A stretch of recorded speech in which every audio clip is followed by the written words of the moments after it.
We're now live, Chair. Thank you. Welcome everyone to this virtual planning control meeting this evening that's been conducted with members and officers in at various locations that are communicating via audio, video and online. And I'd also like to welcome any of the public and press that are listening and viewing proceedings on our YouTube channel.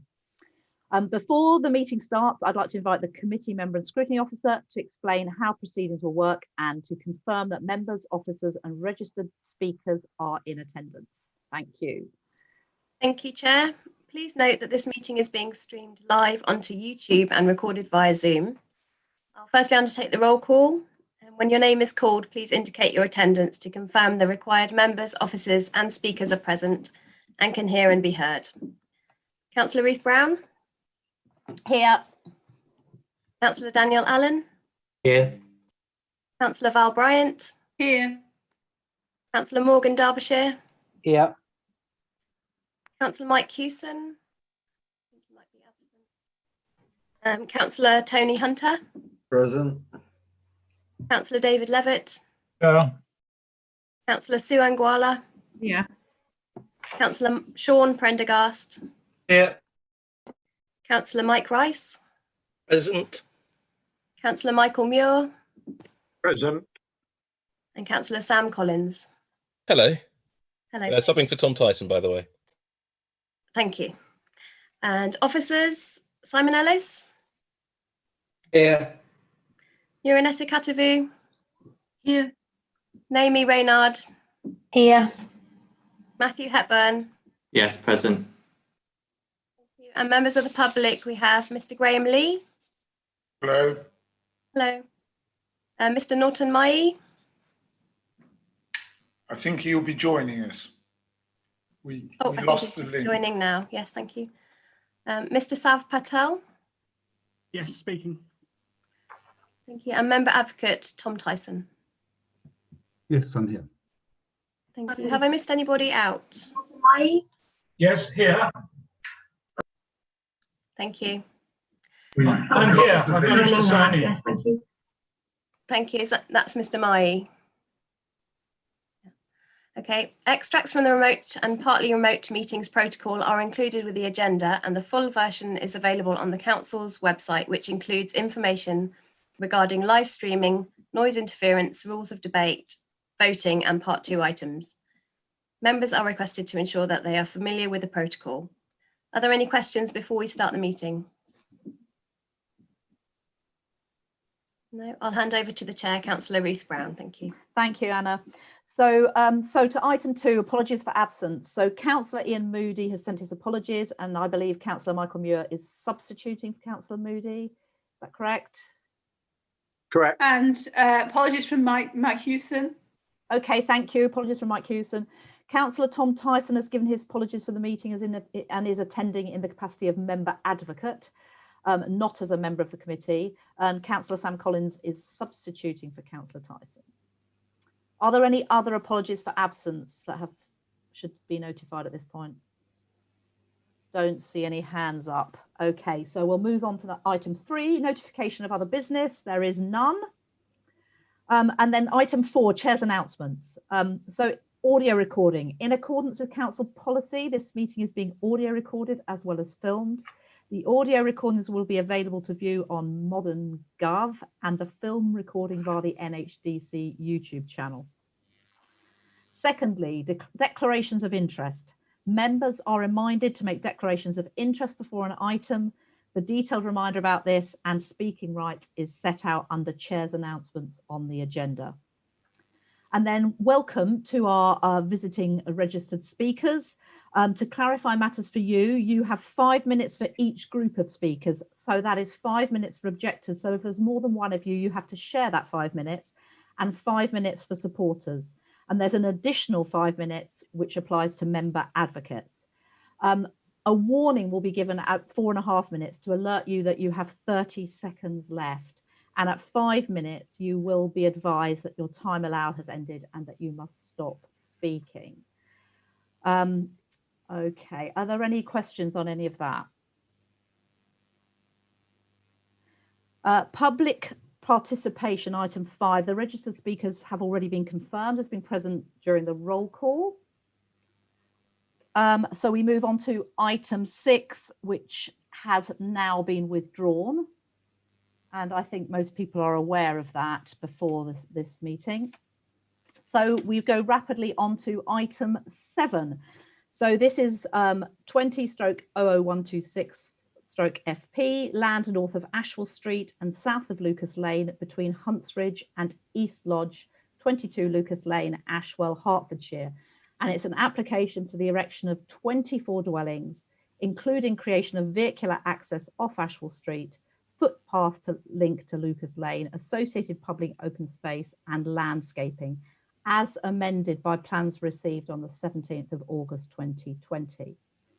And I'd like now to invite Naomi Reynard, the case officer, to present this application and report. Thank you, Chair. Good evening, everybody. Can you hear me okay? Yes. Brilliant, thank you. I have a few updates to the report. Under paragraph 4.3.26, under recommendation, the first sentence should be deleted as it was included in error. I've also had some updates from the Growth and Infrastructure Officer at Hertfordshire County Council. They flagged up that in paragraph 4.3.85, there's an error.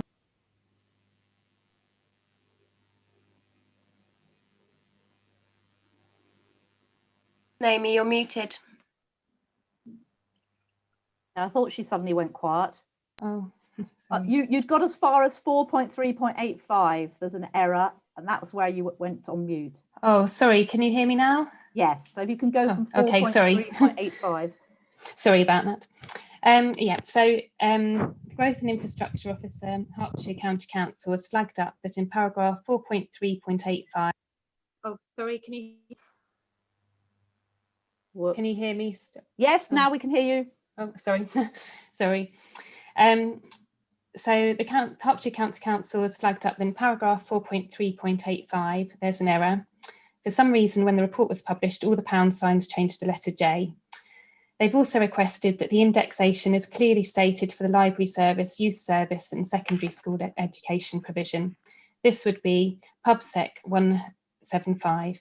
They've also asked me to highlight that there's an error in paragraph 3.23, and in fact, fire hydrants were requested as per the consultation response from Herts County Council Growth and Infrastructure team.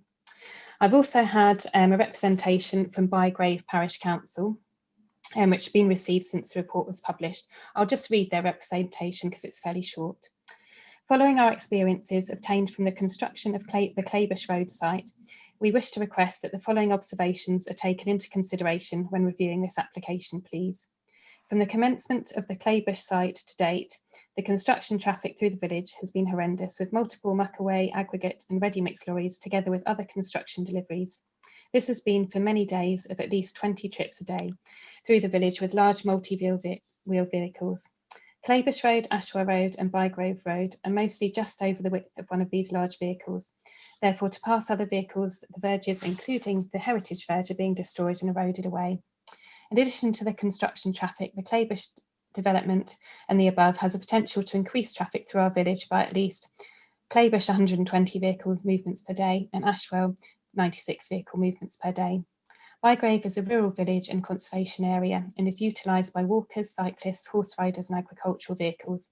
In addition to the residents who have young children, this additional traffic is causing us much concern to the safety of our residents and visitors by the possible extra traffic, poor roadcraft and speed control. And I'll just comment on this, that should members be minded to grant permission, the concern about construction traffic could be dealt with by a condition requiring a traffic management plan. I have an update from the Environment Agency. As set out in the report, they didn't have comments to make on the original application. However, I reconsulted them in light of concerns raised by local residents with regard to surface water flooding. They provided a detailed response, which was received after the committee report was published. I'll just summarise, quote their first part of that, and they made the following comments. The site falls within the groundwater source protection zone. 3, due to our currently operating with a significantly reduced resource in our groundwater and contaminated land teams, we're not providing specific advice on the risk to controlled waters for this site, as we need to concentrate our resources on the highest risk proposals. We do, however, offer this standard advice. Since the site is situated in a vulnerable groundwater area within Source Protection Zone 3, these proposals need to be dealt with in a way which protects the underlying groundwater. Please therefore take note of the following advice. Where land contamination may be an issue for a prospective development, we encourage developers to employ specialist consultants, contractors working under the National Quality Mark scheme. They then go on to provide detailed advice for local planning authority and applicant. Given the late receipt of this representation and the recommendation of the application for refusal, I've not asked the applicant to provide further comments on this. They did provide a geo-environmental report and test results with the application, and the NHDC Environmental Protection Team were consulted and have recommended a condition. So in my view, should members be minded to grant planning permission, I think this issue could be dealt with by condition. Now I'll go to the slides, if that's okay. So if I could have slide 1, please. Thank you. And this is the location plan. So the site is to the north of Ashwell Street and to the south of Lucas Lane. It's on the southern edge of Ashwell.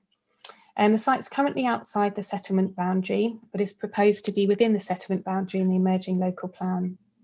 The site falls within the conservation area, and Ashwell Street is a public right-of-way and byway open to all traffic, and that runs adjacent to the southern boundary of the site. And there's open countryside, as you can see, to the south of the site. If I could have the next slide, please. This is the site plan, and I'll come back to this in a minute. Okay, this is the proposed site plan showing the whole of the proposed, this is the proposed access plan, and it shows that the new vehicular access onto Ashwell Street will involve the removal and cutting down back of trees, which will fundamentally change the character of the rural lane in our view. If I could have the next slide, please. And these are the site sections, and they really demonstrate the change in levels across the site from the higher land to Ashwell Street to lower at Lucas Lane. If I could have the next slide, please. This is a row of houses, sort of an elevation of the row of houses that are in the southwest corner, plots 1 to 3, and they just give a feel of the, the idea of the appearance of the dwellings on the site. If I could have the next slide, please. If I'll just move on to the photographs, if that's okay, and perhaps come back to this slide. Thanks. This is a view of the site looking north from the gate on Ashwell Street in the southeast corner of the site, and we're looking north from that gate. The land slopes down the hill from Ashwell Street to the south to Lucas Lane in the north. If I could have the next photo, please. This is a view across the site, looking towards to the east, and it's a boundary with East Lodge, 22 Lucas Lane. If I could have the next photo, please. This is a view across the site, and it's looking down towards the bungalows in Lucas Lane. If I could have the next photograph, please. This is a view looking across the site. I'm standing in the top corner of the site here and looking to the northwest towards 5 High Street, and you can see a view of St Mary's Church as well. Could I have the next photo, please? This is a view across the site to the west towards Huntsridge, which fronts Ashwell Street. And the next photo, please. And this is a view of Ashwell Street. You can see on the left the gate where that first photo was taken from, and the site is to the left of the trees. And I just really wanted you to note from this photo the very rural feel of the lane. If I could have the next photo, please. This is Lucas Lane, the bungalows in Lucas Lane. So the site is behind these properties. And if I could have the next photo, please. This is the view of the site from the gate on Ashwell Street, and this is the key view, and it's referred to in the report and also repeatedly referred to in representations received from local residents. If I could perhaps go back to the site plan, that would be great. Thank you. As can be seen from the site plan, the proposal is for 24 dwellings, including 8 affordable homes. There are 2 areas of public open space proposed. One area is in the northeast corner of the site, and one runs along the boundary to the south of the site. The vehicular access is proposed onto Ashwell Street, and a new pedestrian access is proposed onto Lucas Lane between 4 and 8 Lucas Lane. A further pedestrian access is proposed onto Ashwell Street from the southeast corner of the site. And this application follows pre-application advice given last year for a scheme of 24 dwellings, and where I advised that there would be an objection in principle to the proposed development. Some amendments were made to the scheme prior to it being submitted as part of this planning application. It's covered in this report, but I thought it would be just worth setting out the framework within which this application has been considered. So paragraph 11D of the NPPF states that plans and decisions should apply a presumption in favour of sustainable development. So for decision making, this means where there are no relevant development plan policies, or the policies which are most important for determining the application are out of date, granting permission unless the application of policies in this framework that protect areas or assets of particular importance provides a clear reason for refusing the development proposed. And the footnote specifies that the policies referred to are those in this framework and include those relating to designated heritage assets. Paragraph 196 of the NPPF states where a development proposal will lead to less than substantial harm to the significance of a designated heritage asset, this harm should be weighed against the public benefits of the proposal, including where appropriate, securing its optimum viable use. So the planning balance in this case must be calibrated neutrally, not tilted, as the proposal would occasion less than substantial harm to a heritage asset, in this case Ashwell Conservation Area, harm which by itself offers clear reasons to refuse planning permission. Given that it's considered that the proposal would result in less than substantial harm to Ashwell Conservation Area, this harm should be weighed against the public benefits of the proposal in line with the NPPF. Now, the public benefits of the proposed scheme would be the provision of 24 houses, of which 8 would be affordable, and the Section 106 obligations, albeit that a Section 106 agreement has not been submitted and agreed. And these public benefits would be quite significant. However, in my view, the harm to the heritage asset outweighs the public benefits, especially as both Historic England and the Conservation Officer have concluded that the degree of less than substantial harm is towards the higher end. And as such, there's a clear reason to refuse the proposal. Following a review of the current application and the consultation responses, I wrote to the agent of the applicant and flagged up all the issues with the proposal. I was clear that should they wish to amend the scheme in order to attempt to address some of the concerns, then this route may reduce the number of material concerns, but would not ultimately lead to a favourable recommendation, because some of these reasons for refusal are fundamental in my view, and I do not consider they can be overcome. They've submitted amended plans and information, which we've carried out reconsultation, and they have satisfactorily addressed some of the issues in my view. However, 3 fundamental objections to the scheme remain, and the reasons for refusal have been framed accordingly, as you'll see from the report. These are the proposal's clear and identified harm to Ashwell Conservation Area, the proposed development's adverse impact on the rural character of Ashwell Street, and the lack of a valid legal undertaking in the form of a Section 106 agreement. I would just reiterate that even if this application was being determined at a point where the emerging local plan had been adopted and the site was within the village boundary, and the council could demonstrate a 5-year land supply, we would still be recommending refusal because of the harm to the conservation area and the adverse visual impact on the rural character of Ashwell Street. Thank you. Thank you. Do members have any questions for our officer? Any questions? No? In which case, I'd like to invite Mr. Graham Lee to speak. You have 5 minutes. You're on mute at the moment. Right. Can you hear me? Yes. Right. Good evening, everyone. My name is Graham Lee. I'm chairman of Ashwell Parish Council, and the following statement has been agreed by the parish council. Fundamentally, the parish council supports the conclusion and recommendation of the planning officer to refuse planning approval for the reasons stated in her report. We also remind you of the reasons that Ashwell Parish Council has previously supplied to the planning officer, as detailed in her report in paragraph 3.24. I don't propose to repeat those points here for the sake of brevity. However, we would like to bring to your attention the following additional points. Firstly, the safety aspect of the proposed vehicular access via Ashwell Street, leading to the crossroads of Ashwell Street and Kingsland Way. First point on that, both the developer and Herts County Council have assumed that the proposed access to the site will result in all traffic entering and leaving the site using Ashwell Street to the west, so towards that junction with Kingsland Way, instead of using the boat heading east towards Station Road. But no evidence has been provided in justification for that assumption.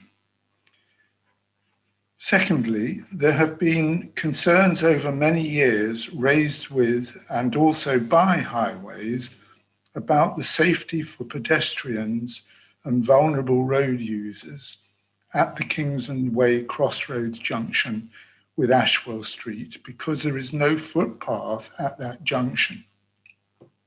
The sight lines for drivers and pedestrians are also poor, and the road surface is shared mutually between pedestrians and vehicles. This concern is evidenced by the draft plan produced during the consideration of the Broad Chalk Close development at 40 Kingsland Way, where the planning application was for just 3 houses, not the 24 here.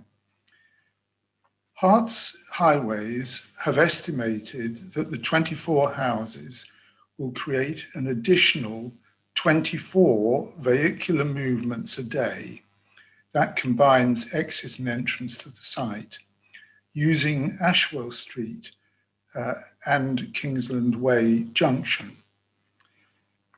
Herts Highways have concluded in its report of 27 of August 2020 that the proposal would not have an unreasonable impact on the safety and operation of the adjoining highways. However, data was collected by the Highways Vehicle Volume and Speed Monitoring Report for Kingsland Way, dated 12th of September 2018. And that showed an average 52 movements per day along Kingsland Way across the junction with Ashwell Street, of which nearly 90% exceeded the current 20-mile-an-hour speed limit at that junction. So the proposed development with 24 additional movements represents an increase of almost 50% in the number of projected vehicles along or across the junction with Ashwell Street, at a crossroads over which there have been historical safety concerns. How can that be considered not an unreasonable impact?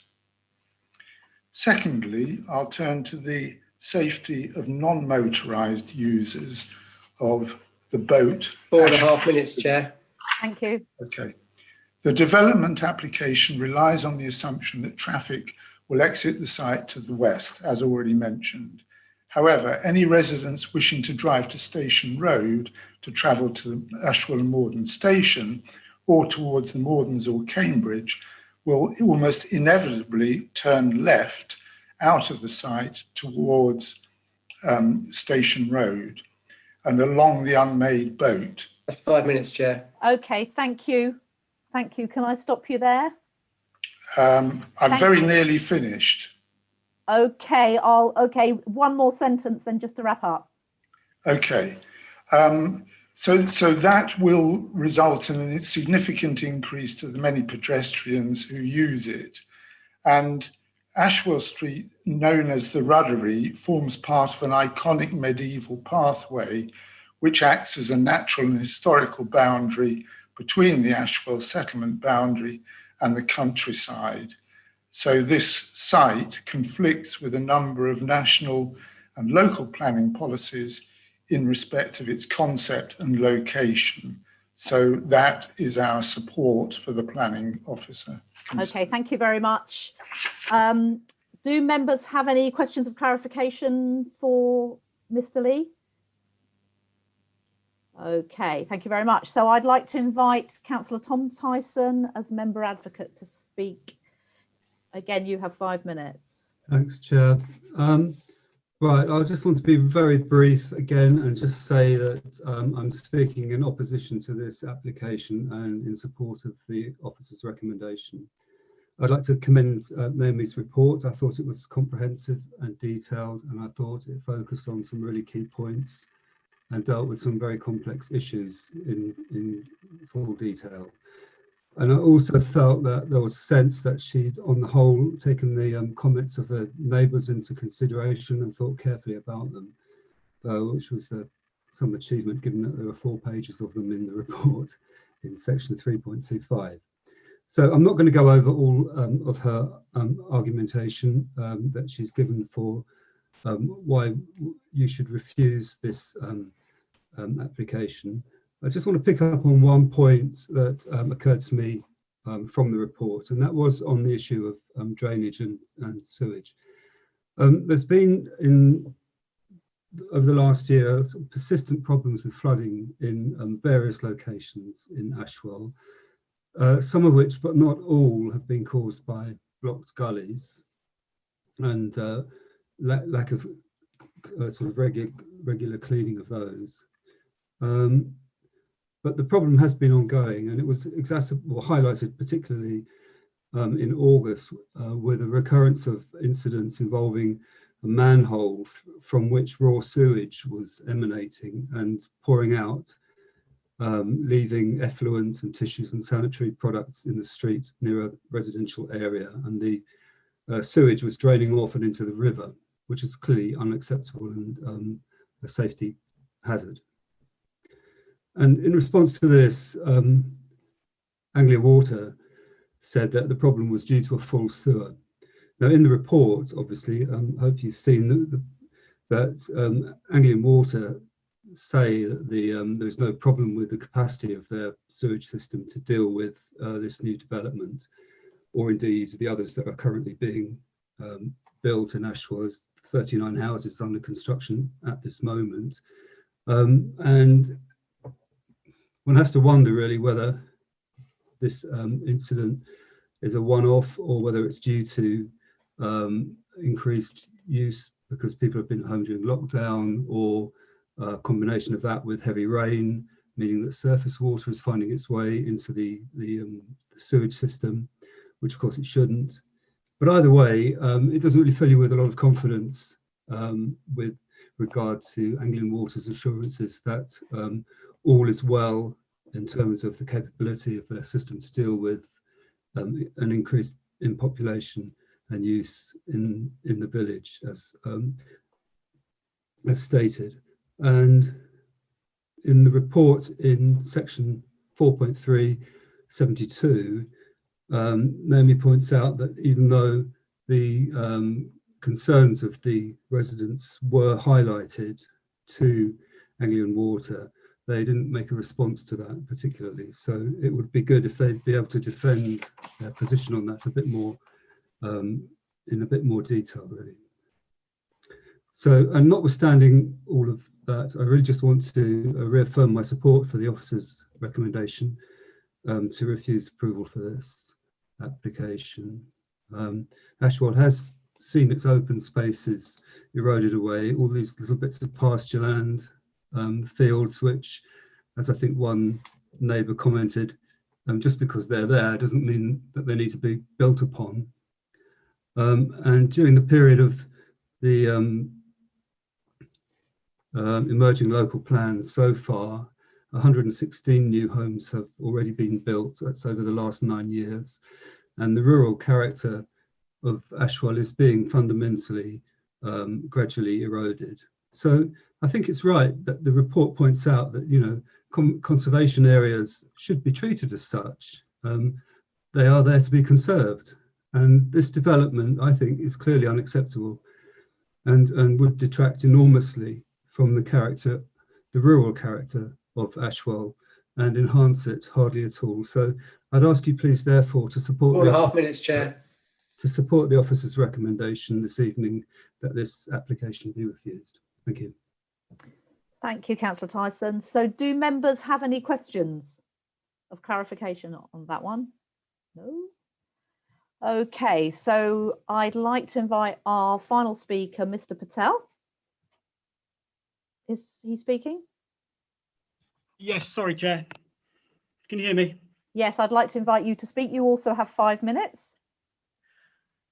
Thank you, Chair. Good evening, members. I'm speaking on behalf of the client Manor Oak Homes in support of this detailed planning application for 24 dwellings, including 8 affordable houses and extensive areas of open space and landscaping. I'd like to make 3 points, if I may, in support of the application. The first being housing need and delivery. As most of you will know, the government are proposing a house building target of 300,000 new homes per year. And one of the measures to help achieve this is the housing delivery test, which considers the housing delivery performance over a 3-year period to determine if each authority is achieving its housing delivery target. As you know, the council at this stage cannot demonstrate a 5-year housing land supply, and the council has only been able to deliver 44% of its housing delivery target over the past 3 years. This is below the benchmark given in the 2019 housing delivery test of 45%.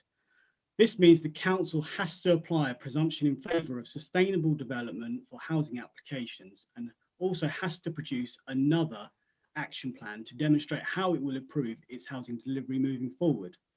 This is the second time the council has had to produce a housing delivery plan to try and boost its housing delivery. However, in the council's latest housing action plan, it acknowledges, and I quote, acknowledges that it is amongst the 10 lowest performing authorities in England for housing delivery. The housing delivery test for 2020 is to achieve a significantly higher target of 75%. It is also important to note that a large proportion of the future development housing development in the district is reliant on strategic and/or greenfield sites. Therefore, sites such as the one being considered here would help to relieve some of that pressure and reduce the need to release greenbelt sites. The second point is about sustainable location. The village of Ashwell is a sustainable location for development as it has a good range of facilities and is located close to the towns of Royston, Baldock and Biggleswade, and also has a railway station at Ashwell and Morden. The current local plan is considered to be out of date due to by virtue of its age and non-conformity with the NPPF, particularly in regards to Countryside Protection Policy 6.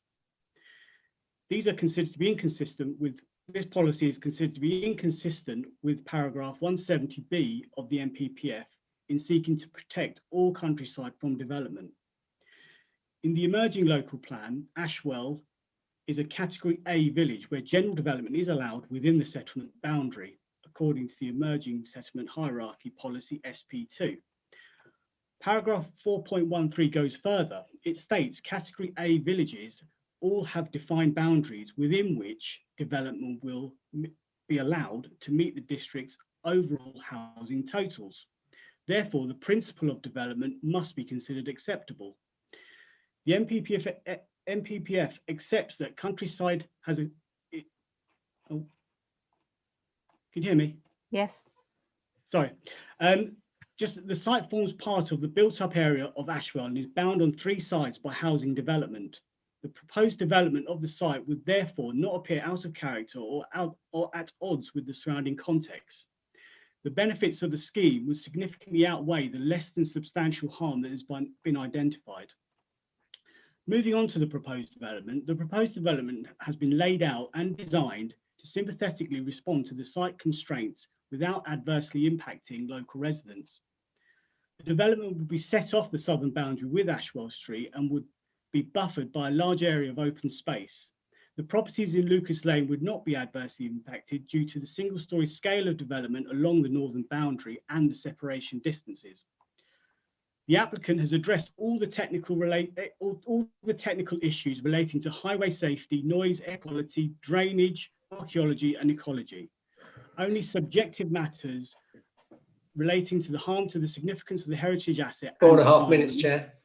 You have 30 seconds left. Officers are of the view that the special character, when it is designated for landscape or heritage importance, instead the proposed is to be located within the settlement boundary. Officers have, in my view, applied a significant amount of weight to the key view from Ashwell Street, which provides a view over a small part of the village. This view is only achievable due to the field access. The proposal would 5 incorporate minutes. 2 publicly accessible Okay, finish. viewing You corridors. finish your sentence and then we stop. Yes, fine. The proposal would incorporate 2 publicly accessible viewing corridors, which would direct views towards the rooftops of the properties in Lucas Lane, and significantly, a view towards St Mary's Church, which is currently not publicly accessible, and also provide a link to Lucas Lane. Okay, Thank you, I'll Chair. stop you there. Thank you. Members, do we have any questions of clarification for Mr. Patel? Councillor Levitt. Thank you, Chair. Good evening, Mr. Patel. You said in your statement there that the report stated that the proposal would occasion less than substantial harm in a significant Ashwell conservation setting.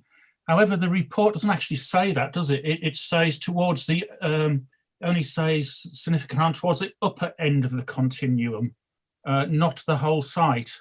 And also, how do you ratify your views about that substantial harm with NPPF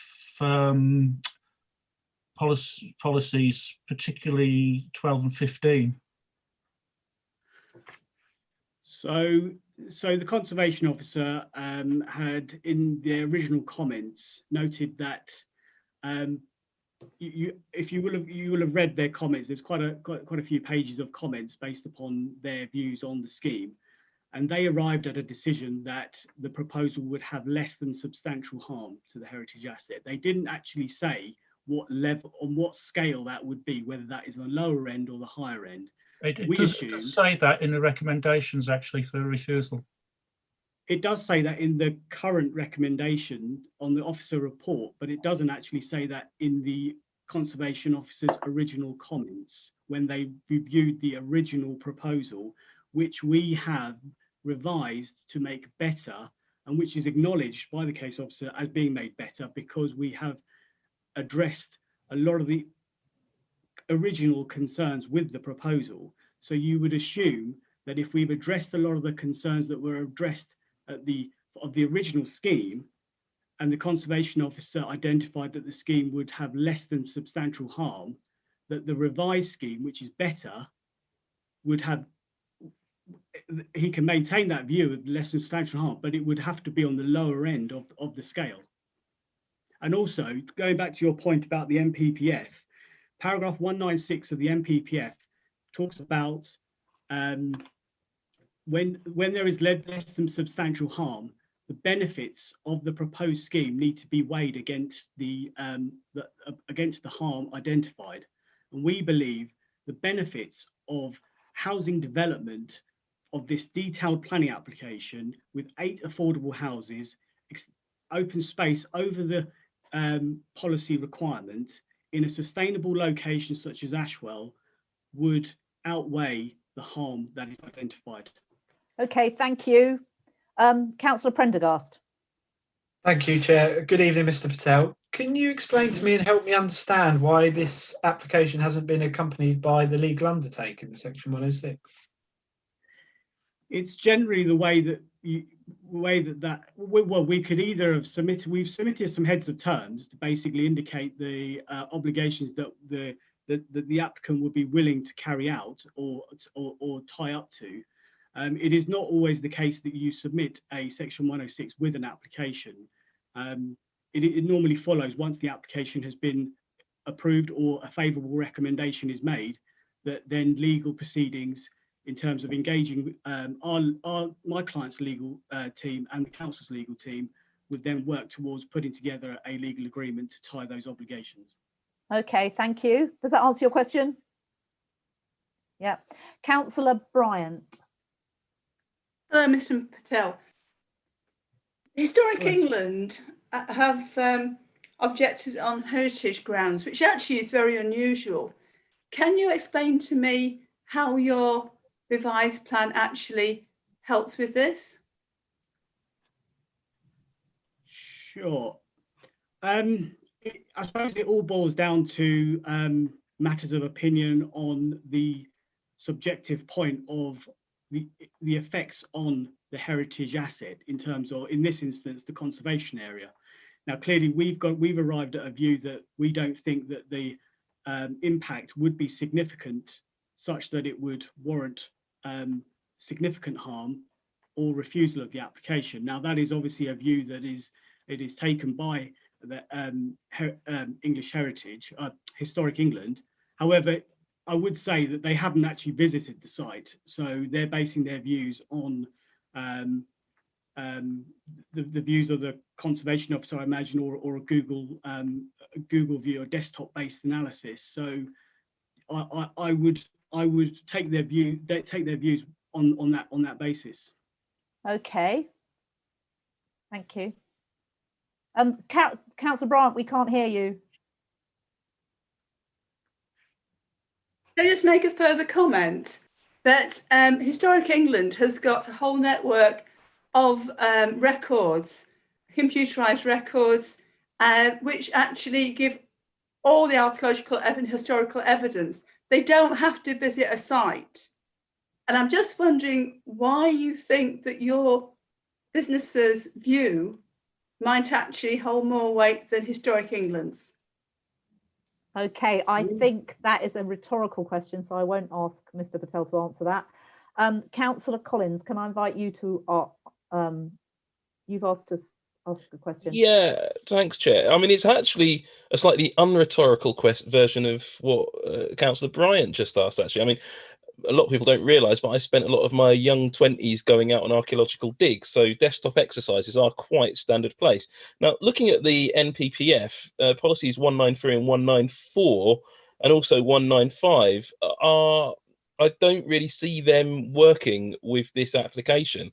We've got potential Roman temple in the grounds there. We've had comments from the conservation officer, comments from Historic England, which is extremely unusual, and also comments from the local archaeological organisation.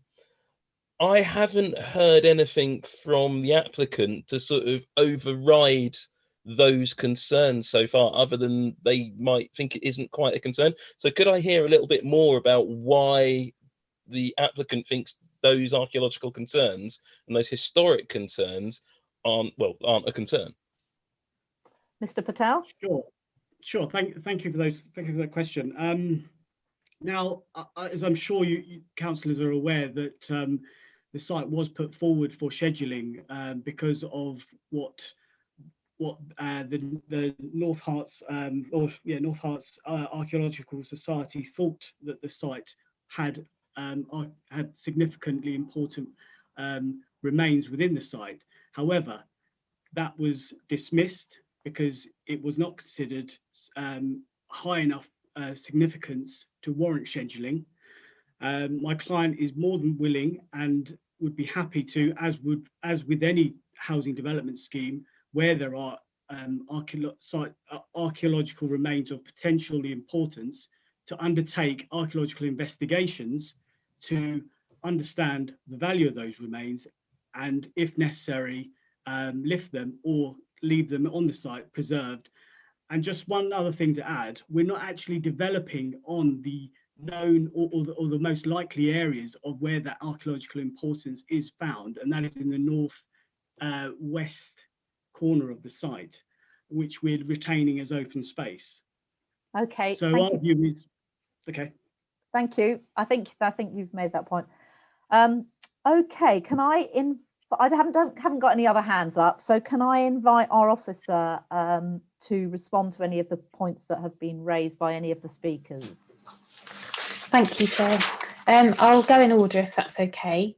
So firstly, the parish council's concerns with regards to highways. I'm sympathetic to their concerns with regard to highway safety, but given that we've not had an objection from the Highways Authority or the Rights of Way team, I would not recommend refusing planning permission on these grounds, as it would be difficult to defend this decision at appeal, in my view. Also, I would just make the point, if this application was to go to appeal, anyone can make comments on the appeal. So the parish council could raise these concerns about highway safety with the planning inspector. That takes me on to Councillor Tyson's comments with regard to drainage and sewerage. And I'd had, as I said, contacted Lead Local Flood Authority, the Water Authorities and the Environment Agency following neighbour concerns. I had a response from the League Local Flood Authority who proposed an extra condition in relation to their comments, and I'd referred to the Environment Agency's comments earlier, and I haven't had anything back from Anglian Water. I think with those it's the same. I would be very uncomfortable recommending refusal on surface water or sewage matters without any objections from Water Authorities, League Local Flood Authority. But again, this is an issue that the parish council or members of the public could raise should the application go to appeal. So I wouldn't recommend a reason for refusal on that basis. With regard to the other comments made, I think there's been quite a bit of discussion about this less than substantial harm. So just to clarify that, paragraph 196, I'll just read it just to clarify. It says, where a development proposal will lead to less than substantial harm to the significance of the designated heritage asset, this harm should be weighed against the public benefits of the proposal, including where appropriate, securing an optimum viable use. And I don't think we disagree with the applicant that we acknowledge we don't have a 5-year land supply, and we acknowledge that the site is going to, if the emerging plan is adopted, would be within the settlement boundary. However, as it's set out in detail in the report, our view is that the harm to the less than substantial harm to this heritage asset, it's a continuum, and it's on the higher end of that. And so in the balance, our view is that the public benefits of the proposal wouldn't outweigh this harm. So that's just to clarify that point that was discussed.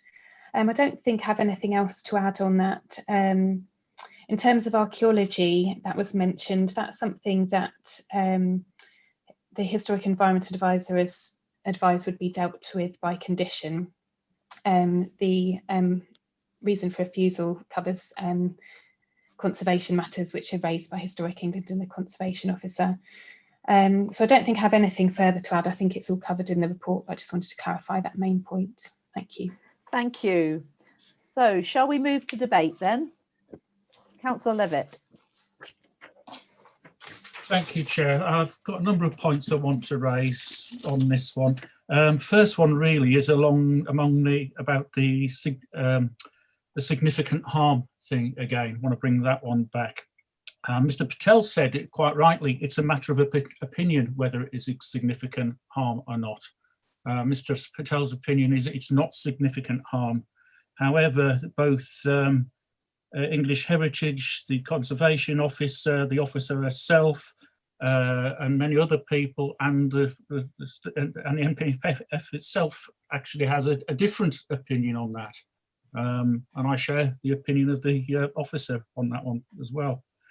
One of the other reasons given was that about not meeting the housing targets, and that could be one reason is to add towards that housing target. It does actually say where it makes a significant difference to the housing target. Does 24 actually make a significant difference? There was also a mention of the green belt, and it takes sites out of the green belt. They're all 70+ sites, which are significant sites. Going on to the affordable housing contribution, yes, that's very welcome, 8 affordable ones. However, that's not actually secured at the moment because we don't have a 106 agreement in place, and the housing the 106 obligation is what secures legally the social housing aspect of it. There's nothing to actually stop under those negotiations the developer coming back and saying, actually, now I've thought about it, that's going to make it a little bit unviable. So that's why we normally like to see, and we normally do have the 106 agreements in place beforehand to secure those legal obligations. So I'm supporting that reason for the refusal on it as well. The other one I have a concern with is the highways access. If you go down that lane, it is very narrow. There are trees on either side. There's overgrowth and shrubs and everything on both sides of the lane.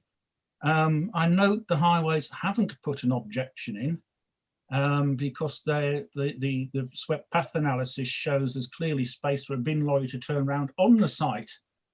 I struggle to see, with the way the entrance, even on the proposed plans, the amended plans, how you could get a significantly large vehicle into the site or out of the site to start with without actually running into the bank opposite.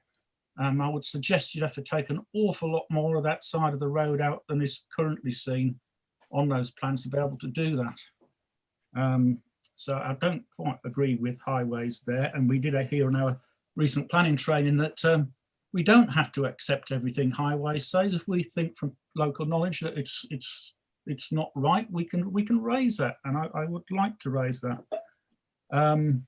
Also, the vehicle movements, 24 vehicle movements a day.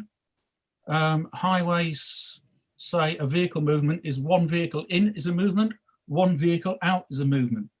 There's 52 parking spaces on this development, i.e. 52 vehicles, not to mention delivery drivers, which we see an awful lot of today, postmen, utilities, trades, anybody else going in. I can't see where that figure of 24 vehicle movements a day on that site stacks up, particularly with the fact that it's not close to a public transport link. It is not far off the station, and Station Road is the opposite direction to where the movements are predicted. So I can see most of the people on there probably commuting or going by train. So I can't uphold that figure. It's a very good report from the officer. The reasons for the refusal are really, really good. So I would formally like to move those recommendations, but I'd also like to throw open that matter on the highways issues as well as about being a possible additional refusal. Yes, I know we can argue appeal, but if we don't put that grounds of refusal in the first place, it's awfully difficult to add a ground in afterwards. It's easier to take something out than it is to add it in. So personally, I'd rather like to see it in. So where I'm at the moment, I'm going to move the recommendation as it stands, but propose an amendment to put in a highways issue clause in there as well. Thank you, Chair. Okay, thank you. Do we have a seconder for that amendment? Happy to second, Chair. Councillor Allen. Yeah. Okay, Councillor Allen will second that amendment. So we've got them a seconder for the highways, putting the highways back in. You also wanted to speak, Councillor Allen. I did, yes, but it was only to second, and I agree with what Councillor Levitt said, particularly around the highways and the access as well. Thank you.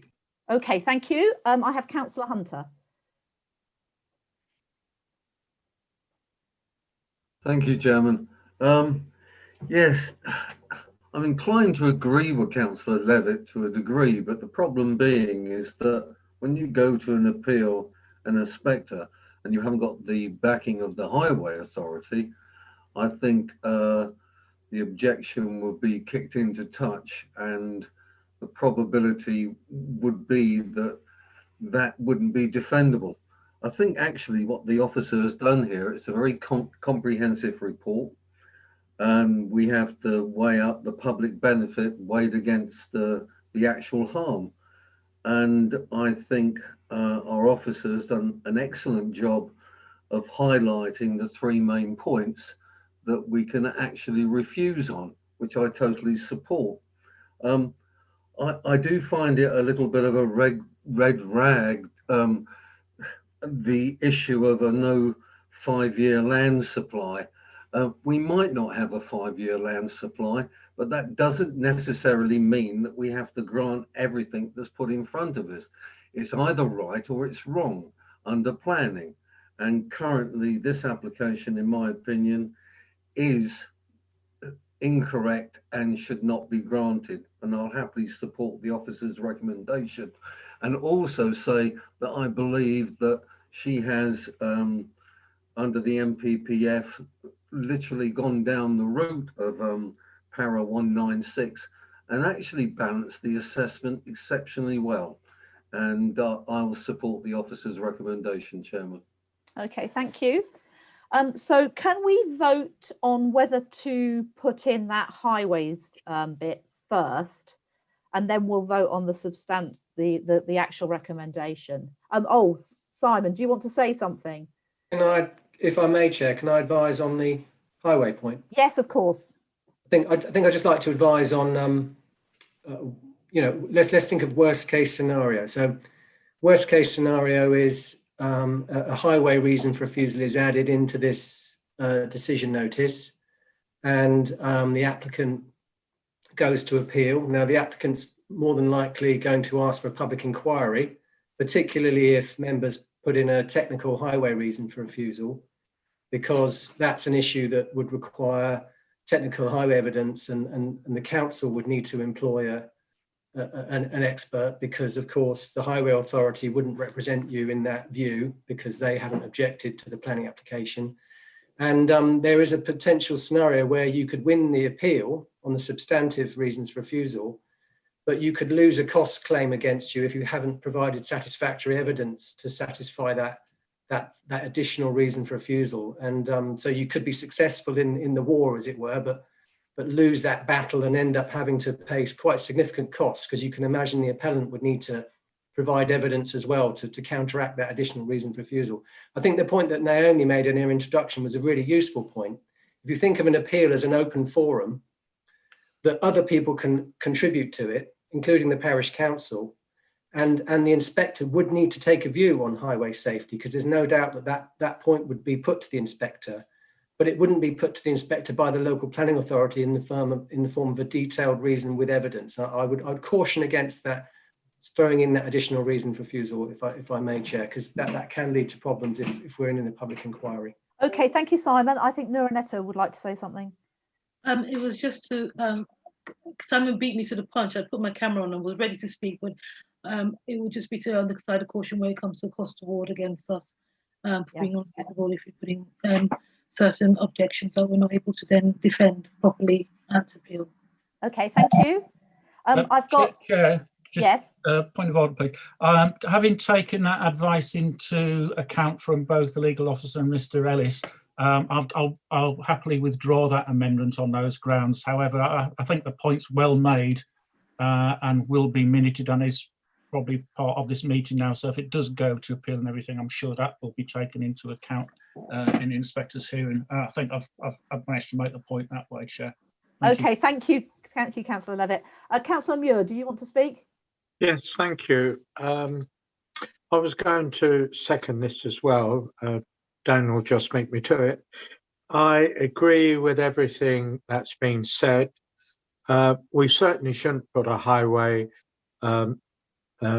condition in there because we're bound to lose an appeal on highways, and it could cost you and I and every ratepayer in North Herts a lot of money on the council tax. So I think David Levitt withdrawing that condition is a good thing. Thank you. Okay, thank you. Councillor Allen? If the condition's been withdrawn, does the substantive motion still stand? Wonderful, thank you. Yes, of course, yeah. Yes, so I think there are no more hands up, so I think we've got a proposer and a seconder. Councillor Levitt and Councillor Allen has seconded. So I think we will move to the vote. So we're voting, if you vote yes, you're voting to support the officer's recommendation, so you're supporting the refusal. If you vote no, you're saying that we should grant. So if we could move to the vote.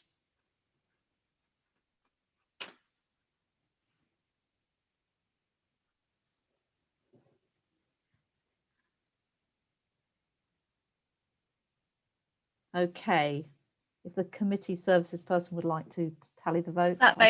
That vote is carried, Chair. Thank you very much, Anna. So that vote is carried. So we have supported the officer's recommendation to refuse this permission. So that brings us on to item 8, which is planning appeals. And I would like to invite Simon Ellis to talk to us about anything he wants to say about the planning appeals. Hi, Chair. No updates on appeals. I'll take any questions. Just to mention on training, because sometimes you ask me to update you on training. Yes. Just to let members know, we've now worked out how we can show a recording of one of the sessions. So those members who weren't able to attend any of the 3 sessions, I think from Monday, there'll be a recording available, and that's going to go to all members if they want refreshers, I think. So that was the second session that was recorded, and that can be available from Monday. So that'll mean that anyone who hasn't been able to participate and can do so from now on. And also PAS have agreed to do a parish council session along similar lines, and we'll be inviting representatives from the parish councils in the new year. So that'll be helpful for them, because I know we've done that in the past, and I know they've asked for that this time around as well. That's it from me, Chair. Thank you. Councillor Allen, did you have a question? Thank you, Chair. Just a point on the available videos, Simon. Could I possibly suggest that it's sent to all councillors, seeing as all councillors are often asked to bring in things from their constituents? And I think it would be good for them to have that accessibility. Yeah, it is. I've been told by Helen Byatt and IT that it's going to be available for anyone to see, and I think an email will be going around to all members, but it's particularly aimed at those who weren't able to attend any of the sessions for various reasons. Okay, thank you. Are there any further questions on any of the planning appeals? No? Well, so I'd like to thank you all for coming, particularly for our guest speakers for attending, and I'll close the meeting then at 20:33.